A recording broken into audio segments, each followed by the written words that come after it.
Good day, YouTube, and welcome to another episode of the Albino Rhino Beer Review. Today we have a beer from Lithuania. One person on my friends list on Untappd has tapped this in and given it a 3.25 out of 5. 2.3 thousand people have tapped it in on Untappd and given ratings, and given it a 3.13 out of 5 overall. And it's a Pilsner in the Pilsner / other category. But to see a Pilsner that is under 3.5 on Untappd, where a lot of people really like Pilsners, really does worry me just a little bit.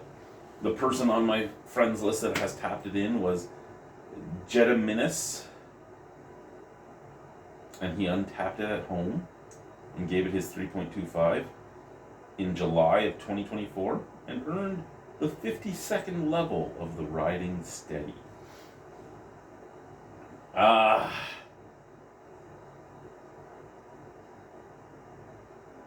And he lives in Lithuania, so awesome for him. So this is Pilzeno from Volfas, Engelman. Pilzeno from... So, what do we have here? Volfas, Engelman, Pilzeno. And just like some really classy beers that come from the European areas, it has the foil on the top of the can. You can get San Pellegrino with these foils on top. Make sure no mice or anything take a shit or a piss on top of your can. Right? Make sure no rats have they could have made babies on top of this, but you just peel it off and your can is clean. I also like that they have the like Grolsch flip top bottle on the can. It's like, look, this is how you would have drank it if this was 20 years ago.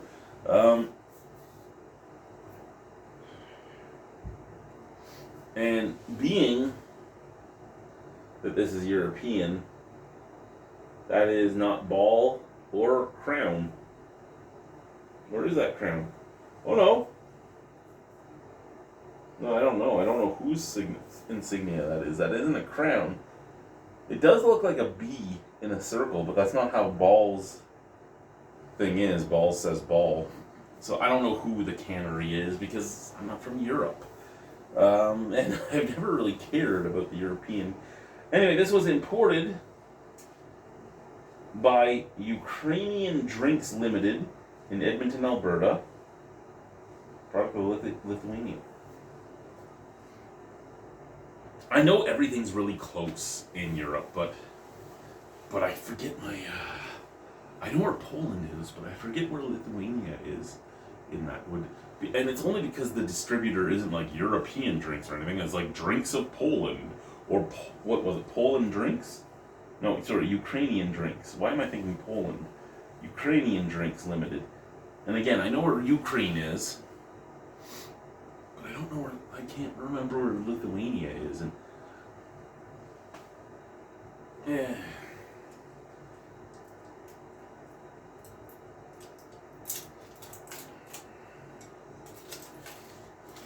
I still love the like cupcake wrapper. And then you have a gold top. Do we have a date? Do we have a date? And this is a big can too.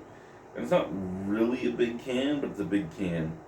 So this was canned in May 31st of 2024. Best by May 2025. It's right now December of 2024, so we're okay. We're at the 7-month mark, and it's better than some beers I've bought here from breweries here. Now I have a beer in my thing that's over 2 years old, and it was bought from here and brewed here. That pissed me off so much to see. But the fact this got brewed, shipped across the ocean to Edmonton, and then shipped into Regina to a private store that's selling it on their shelf, and that took less time for me to get it in my hands than buying a a beer that was made here in Saskatchewan by a year and a half is somewhat saddening.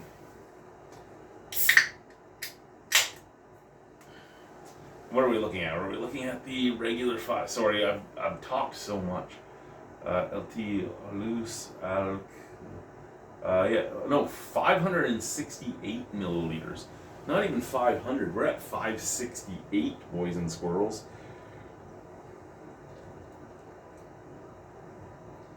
And for those of you wondering, it was less money than the average beer at $4.73 here. But my lord, the smell I'm getting off that is pea yellow. Oh my lord, that is pea yellow. It's kind of what I expected out of it, but wow. I guess more straw yellow than pea. Maybe kind of like the brass finish on a doorknob. You know, when you can get the brass doorknobs and they don't look brass, they're the new ones, and then they're that very yellowy color. That's more what it gives me. Bright white head. There is a snap, crackle, pop, albeit it is not nearly as enticing as a lot of snap, crackle, pops can be.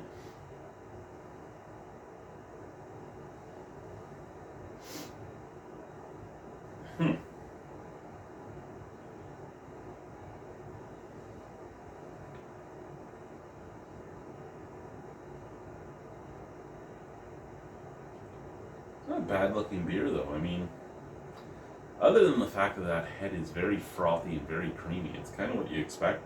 Sent from the beer glass, I don't think I'm going to get much because there's so much head. Okay, very sulfuric, very hard water in this. From the can.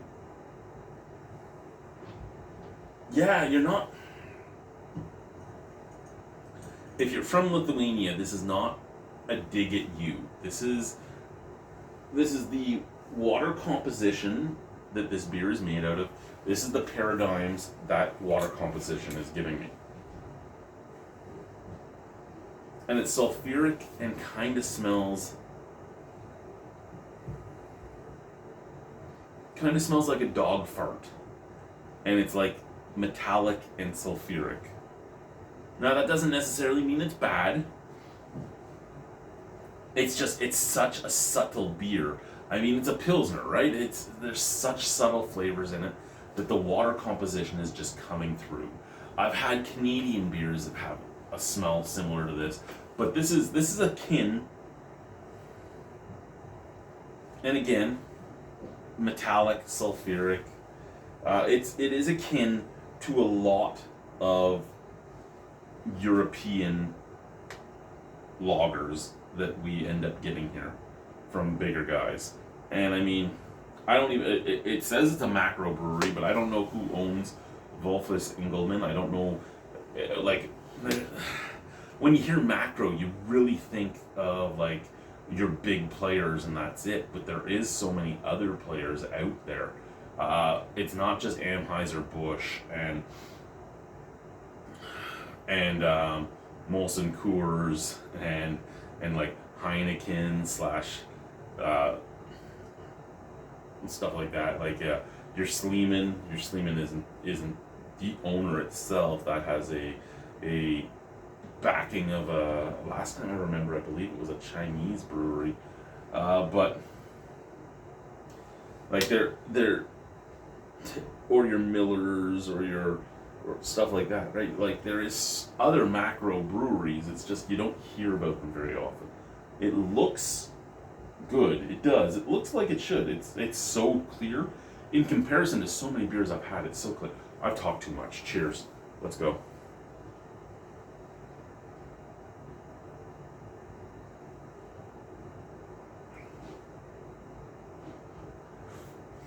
Huh. Okay.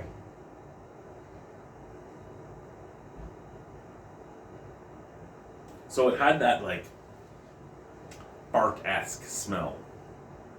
It doesn't taste like it. It's a weird, odd flavor, to be honest. And again, if you're from Lithuania, I'm not the person I was before that's just out there making jokes and stuff while I'm doing this. I'm actually trying to be pseudo-serious. I mean, gotta put that education to work somehow, right? Okay,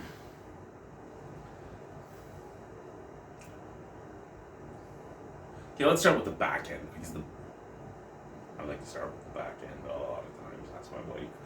Let's start with the back end because the back end is the flavor. That's going down the same rabbit hole. The back end is the flavor that's most pronounced on this. It's the most pronounced flavor on here. And it's kind of bitter. It's earthy. It's bitter. It's cut grass. It has a little bit of metallic to it. It has the flavor a lot of big Euro lagers have, just on that back end.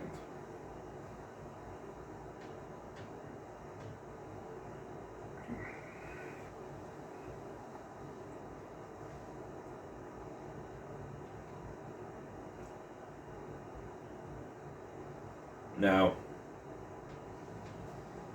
our forefront, malty, sweet, almost to vanilla. It has like a vanilla sweetness to it. It's odd. It's not what I expected at all. Like if you were to hand this to me, okay, say you came up to me and put the Pilzeno from Volfas Engelman in front of me.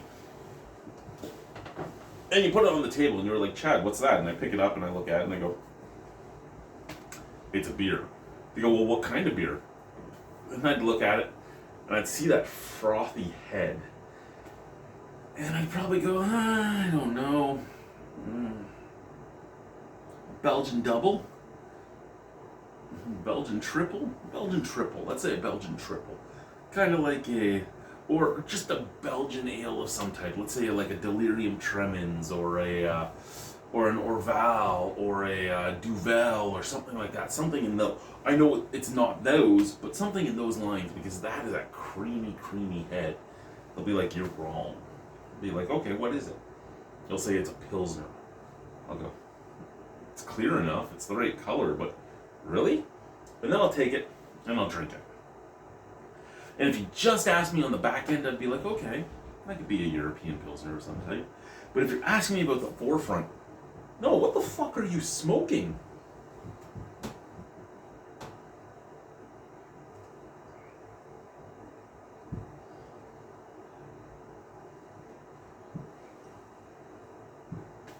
Like I said, it's